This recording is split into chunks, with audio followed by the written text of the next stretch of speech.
Hi, I'm Bev Harcus from Art School Graphics, and I'd like to show you how to use the CMY primary mixing wheel.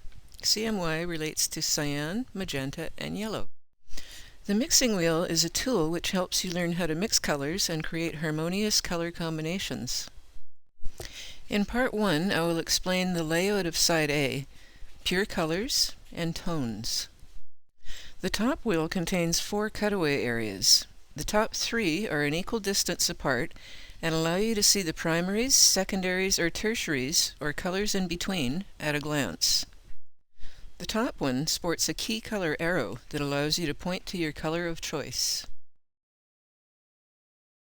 The bottom one shows your color's complement, or its opposite. The colors inside the cutouts on the outer part of the top wheel are pure colors or saturated colors.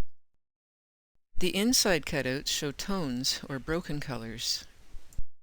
On the outer part of the base wheel are 3 bands of color showing the primaries cyan, magenta, and yellow.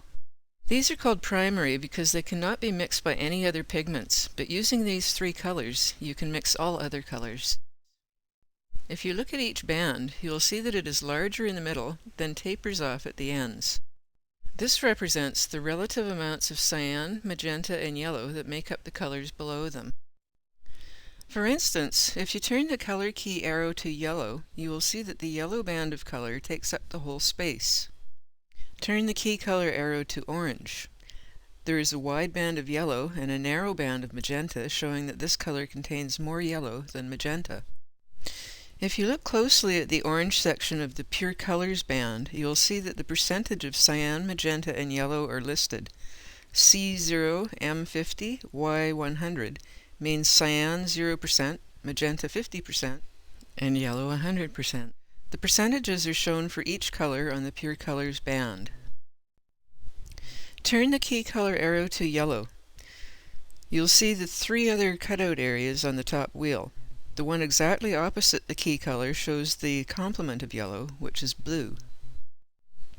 The 2 other areas form a triangle with the key color, showing the primary color triad, magenta, cyan, and yellow.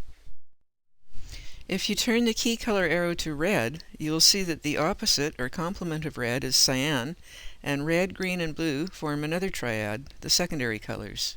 If you want to create a tone, point the key color arrow to any color, for instance red. Note that cyan is the complementary color. Directly below the key color arrow are 2 columns of percentages, key color and complement. This shows the relative amount of each color to mix to produce different tones. For instance, if you mix a small amount of cyan, say 40%, with a slightly larger amount of red, 60%, you'll get a smoky brown. Even less cyan, 30%, with a larger amount of red, 70%, will give you a rich brown. 20% cyan mixed with 80% red will give a reddish brown. 10% cyan with 90% red will give a dark red. Practice mixing these colors using the approximate percentages shown. Compare the results with the colors on the color wheel. In the next video, we'll look at side B of the color wheel.